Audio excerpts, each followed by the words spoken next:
he pulls in. I was like, hey, this is happening right now. Like, come in here. And so it was literally happening.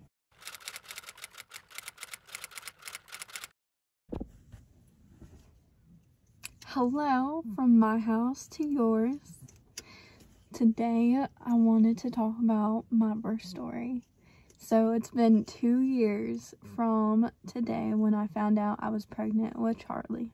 She's sleeping in the back, but we're here at the property letting my dog Gimli run and cut down some trees. But regardless, we're gonna take it back in time and reminisce on my birth story with her. That turned out to be an emergency C-section, so disclaimer, this is my own experience. I'm not a RN, a clinician, or anything like that, so I'll just be describing everything through my own point of view. And yeah, so Charlotte Grace, we named her when she was born. We had no name for her until she was born. And how she came into this world was, it was like midnight, and I got up to use the restroom, and I went back and crawled into bed. And when I crawled into bed, I felt like a pop and a little liquid come out, and I was pretty like 100%. I was like, yep, this is my water. So then I got up, went back to the bathroom, make sure what was going on. And I was like, yeah, this is definitely my water. And it's midnight. My husband just went to sleep. I feel like it was a late night because we were like tired. So yeah, I just hung out around, try to see if I had contractions. And I did. I started having the contractions. It was very much like breast and hicks. Like, I can feel my stomach getting hard, but didn't really feel too much pain. And I would say it's very similar to period cramps. Like, everybody describes it like that, and that's pretty much what it felt like. So I had contractions, and then I waited probably like an hour before I woke up my husband, and I was like, look, my water broke, I'm having contractions, this is it, babe, this is it. And he's like, don't you want to wait before you go to the hospital? And I was like, yeah, I do, but I don't know, I'm just like so ready to get it going, you know? So I was like, alright, let me just call the doctor and let me see what they said. And of course, they were like, you should come in. I was like, you know what, I know I have time, and I have contractions going.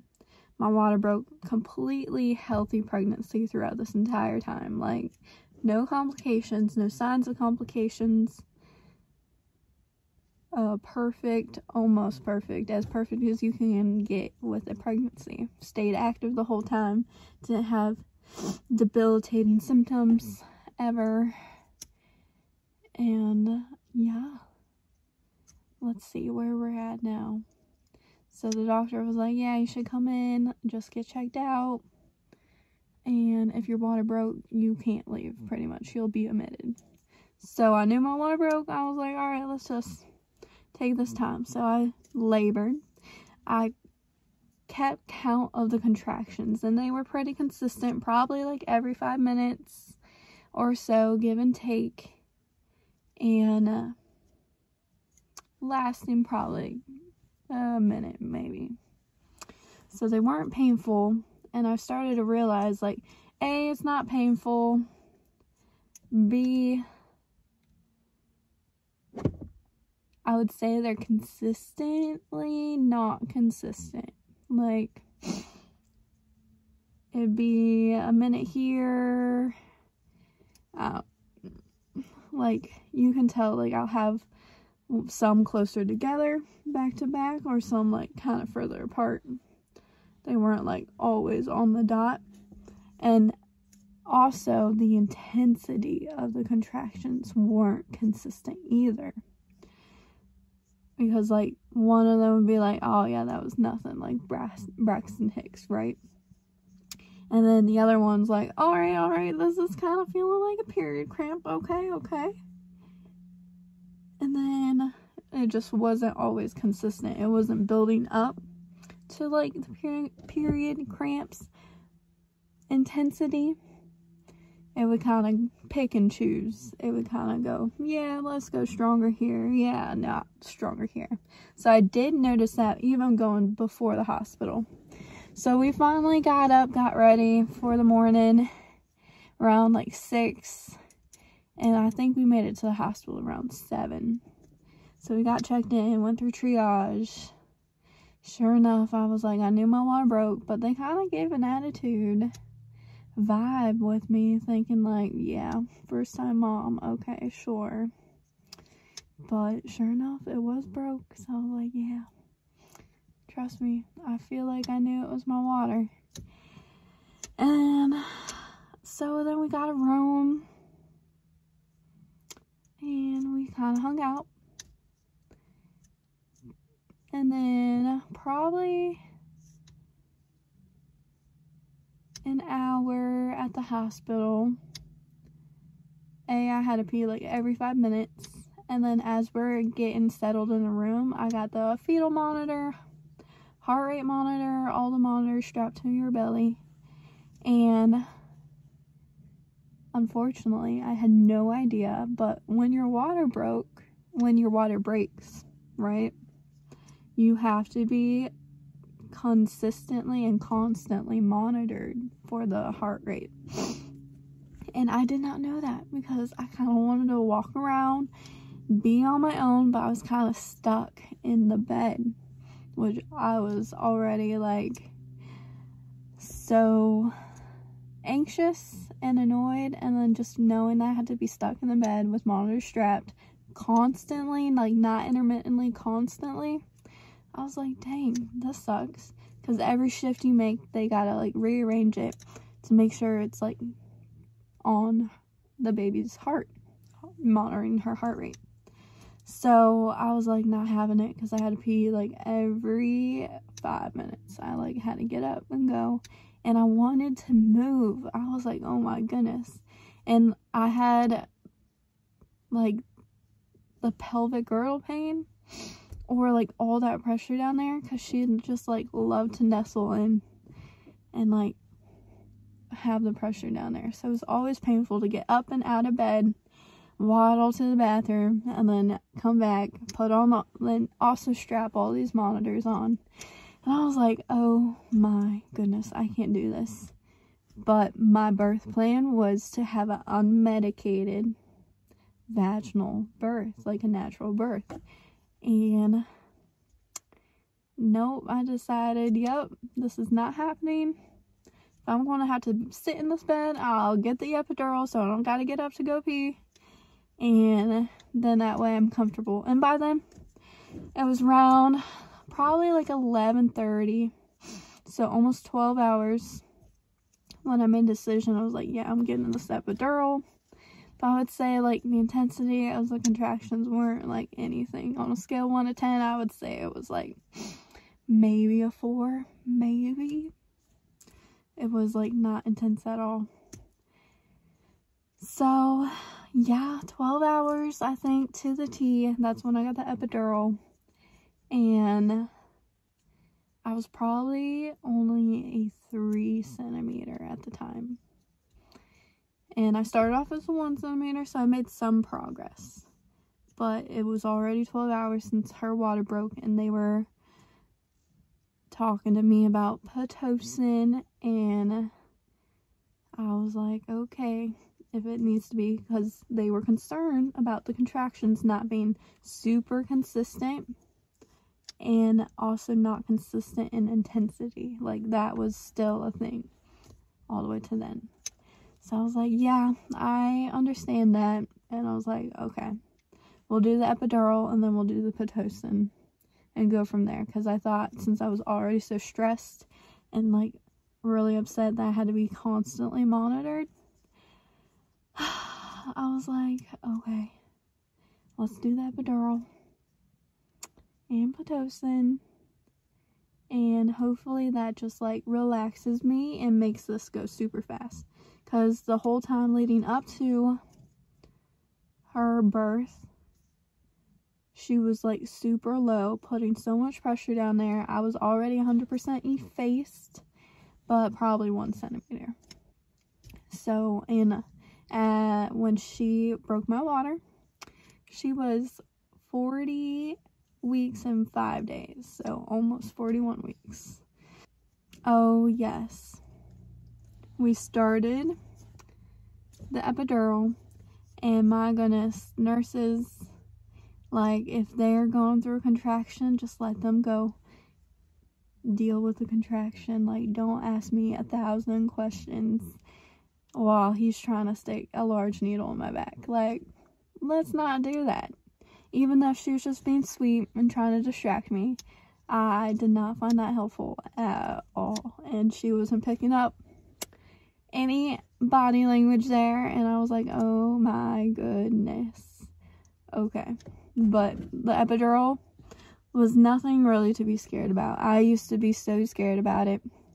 I was like, I'm going to get paralyzed from it, and it was nothing.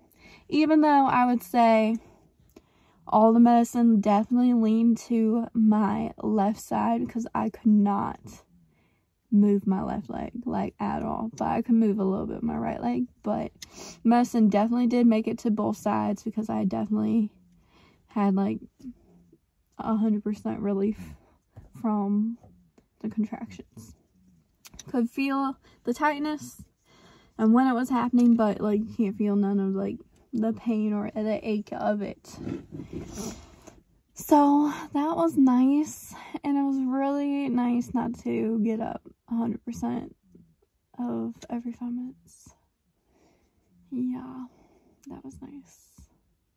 So that was real chill. They started Pitocin, and we started at the lowest amount as you can go, and it was okay there. I think we only really made it up to like a little bit, because the Pitocin, sorry, my dog's outside running around. I can hear him digging something up. So yeah, the Pitocin baby girl did not like it with her contractions and her heart rate, and so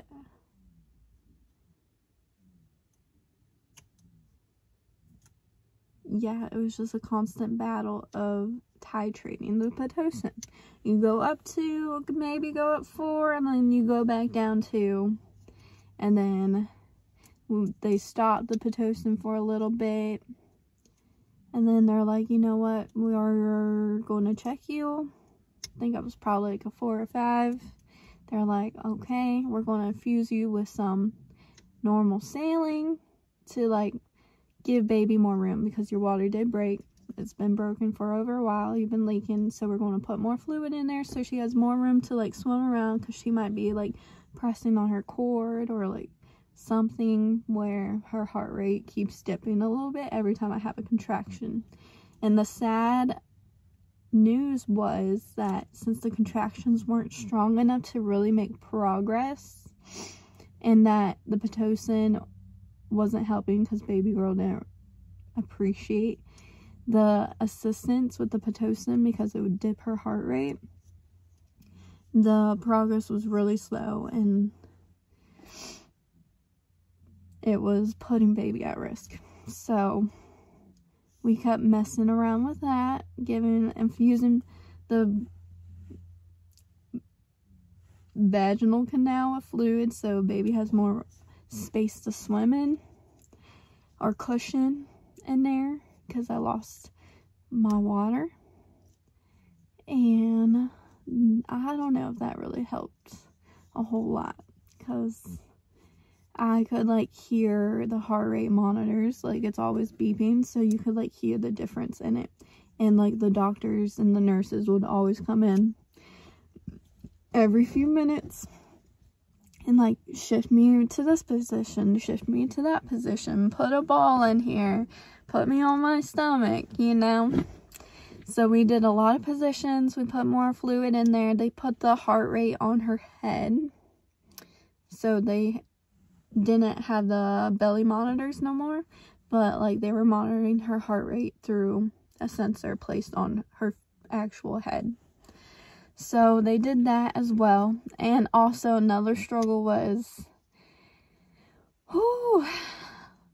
that every time they checked me or did something to, like, intervene or mess with baby girl's space down there, baby girl went from, like, a station 0 to -1 to back in my ribs. Like, she did not like to be bothered, did not like to be touched with. She was like, hey, get out of my space, okay? Like, but then she'll find her way back down to being station 0 again and, like, ready to come out.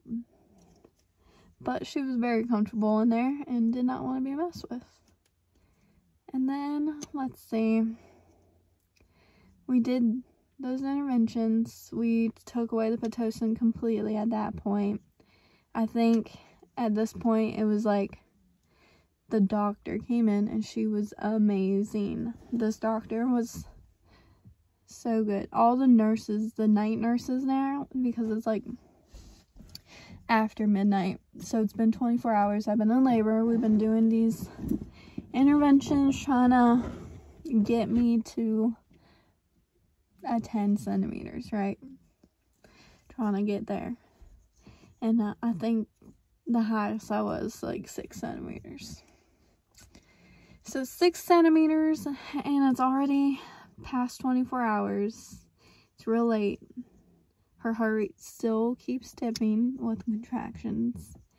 And so at this point, it's not just her heart rate dipping, it's like dipping and staying low.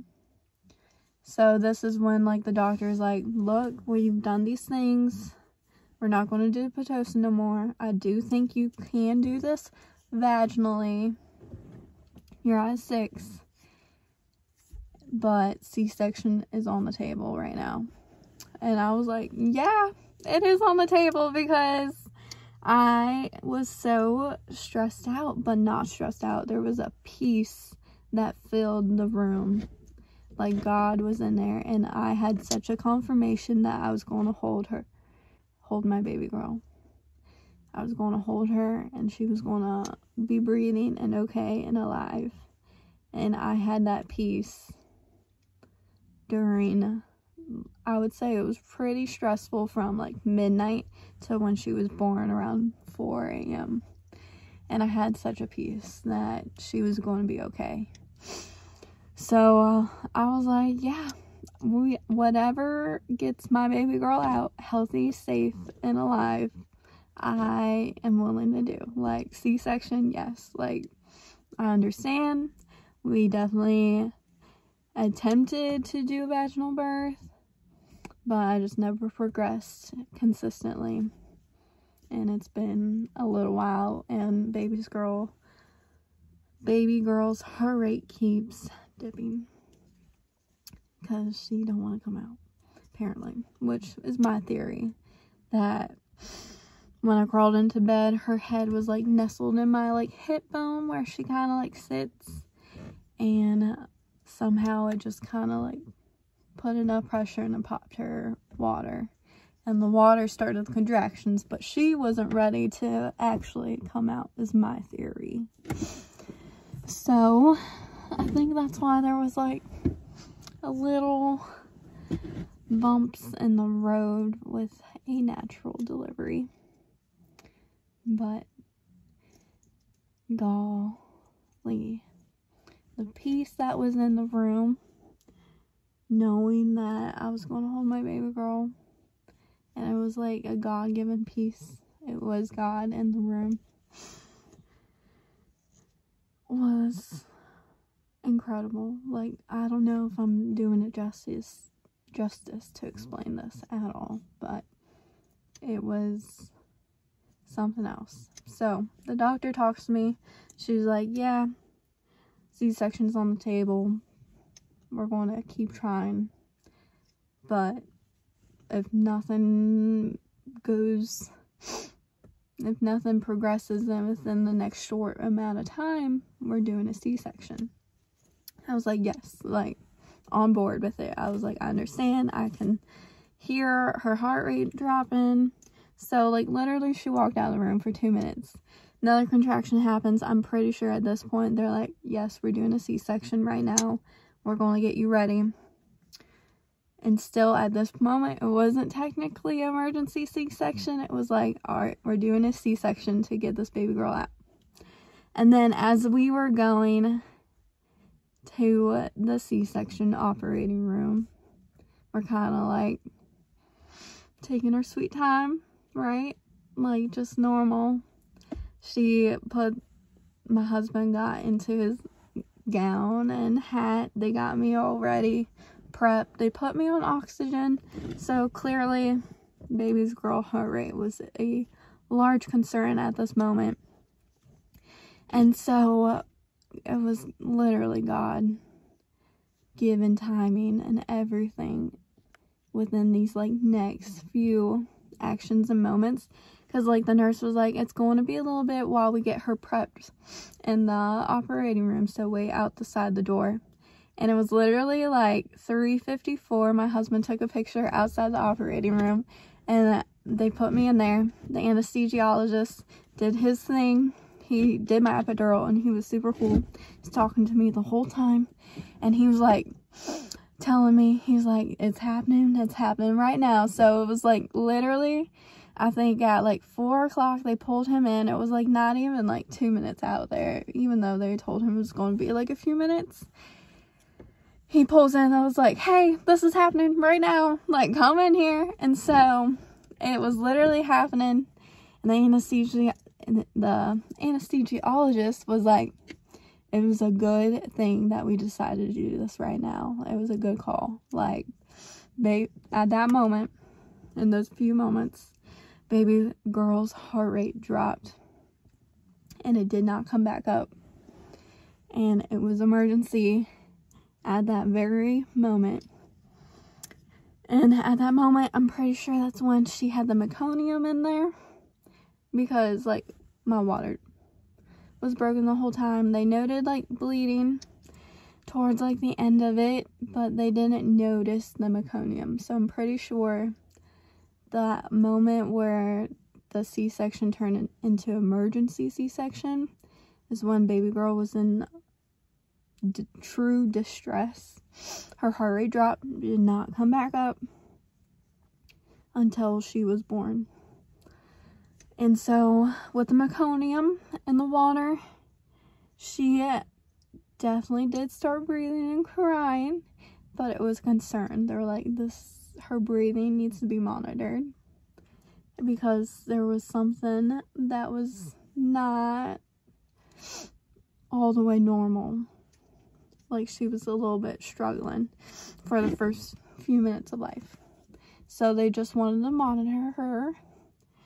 And that was, like, truly insane how God's grace literally surrounded her in her birth and her being born and brought to this earth, and that we got to welcome her.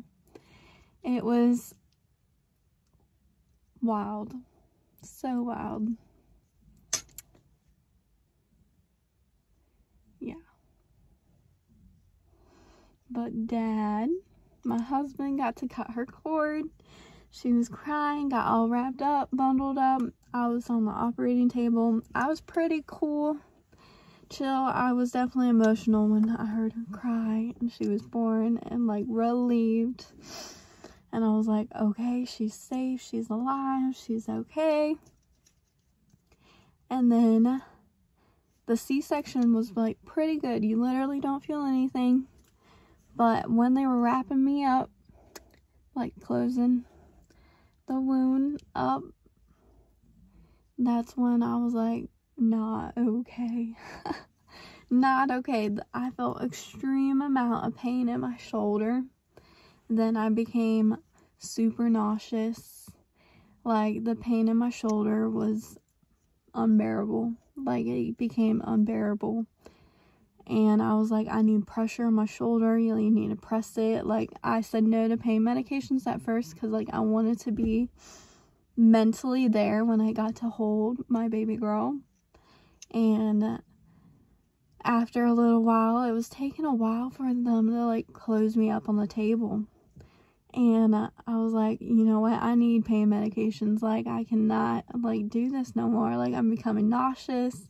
My eyes hurt because the lights were so bright. And, like, I was, like, nauseous, not feeling good. This pain in my shoulder was immense. Like, I just needed, like, some pressure on there to combat that pain.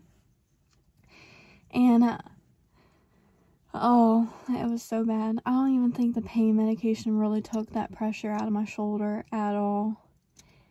And that pressure, what I found out later, was like the air that entered and was trying to, through like the opening of the C-section, and was trying to like escape through other means, or it was just air trapped in my shoulder that caused like that immense amount of pain and pressure in my shoulder. And yeah, I felt nauseously, like I was just not okay. And then they closed me up. I was like, oh my goodness, I'm going to throw up. Didn't throw up, but I definitely like dry heaved. And then they placed me on the bed, recovery bed, off the table. And I got to hold my baby girl, which I was not okay for, honestly. Like, those pictures, I'm so glad we got to take them. I'm so glad that the nurses were like, no, hold your baby girl, like, hold her. And I was like, okay. And I was just shaking. I was so shaking, and I was just like so sick at that moment. I was like out of it. I was like, what the heck? And it was just such like a precious moment. And so from that point, I went to the recovery room, and they took baby girl to the nursery to be monitored as well for the next like few hours. So I remember like just being so out of it, waking up and just like trying to move and just like, nope, I can't, like, and like going back to sleep. I think we woke up probably like 4 or 5 hours after, so it was probably like 8, 9 o'clock in the morning at this point. My husband went to go see baby girl in the nursery, see how she was doing. I got checked, made sure my pressure was good, because it did drop. It's probably also an explanation why I felt awful, and like I found out why I felt awful, and it took a lot longer on the operating table to close me up at my 2-week postpartum appointment. And that was really interesting. Oh. Okay, so mom break there. Help out baby Charlie. And now we're driving home. So, yeah. Found out at my 2-week postpartum appointment why it took so long on the operating table to close me up. Was because like when they delivered baby Charlie, she was good, and then they went to deliver the placenta, and the placenta, as they pulled it, flipped my uterus inside out. So like it didn't detach from my uterus.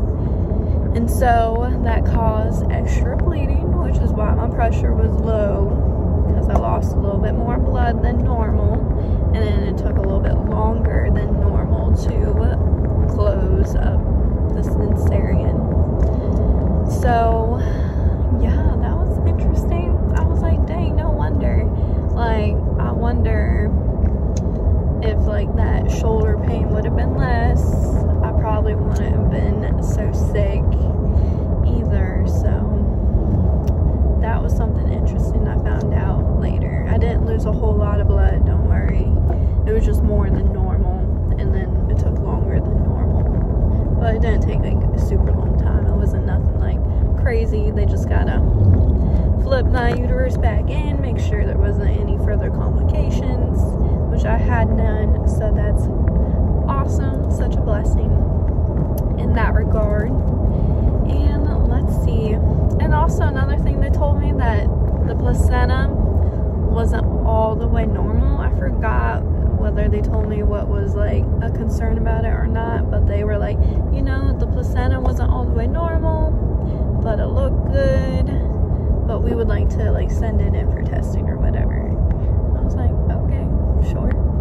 And I never followed through with further information on that, but that was interesting. I was like, makes me think like, where's the testing, or like, do I ever find out that information? I don't know. But that was another thing. So that's what I found out on my 2-week postpartum appointment, and why it took longer on the recovery table. And girl, I was so swollen after being pumped with so much fluid for weeks after giving birth, like so swollen. But regardless, I recovered from the cesarean super well. After like those 4 or 5 hours recovering from the initial cesarean, I was able to like get back on my feet later that evening and like start walking. I had no complications. The pain wasn't horrible after the recovery. It was more painful sleeping in the hospital bed. It hurt my back more than anything. And yeah. And then we stayed in the hospital extra long, it seemed like, because in my experience, we were waiting for baby Charlie to have her first poop. And she had her first pee. She wasn't a big fan of breastfeeding. She was still learning, but it was stressful because like we're waiting for her to take her first poop. And so I was worried that she wasn't feeding well, and she was getting fussy. I'm like, she's hungry, like I don't know, like I need a lactation specialist, and they didn't have one the time we were there, and of course they had one the day I was trying to leave. So our breastfeeding journey did not go super great either, and I ultimately ended up bottle feeding. So we fed her formula the first day of life, try to like help her get her first poop so we can go home. And she definitely was a hungry baby. She chugged the formula. And then I think it was like day 3, so we spent like 3 nights in the hospital. 3, 4 days, something like that. And she finally had her first poop, thank the Lord.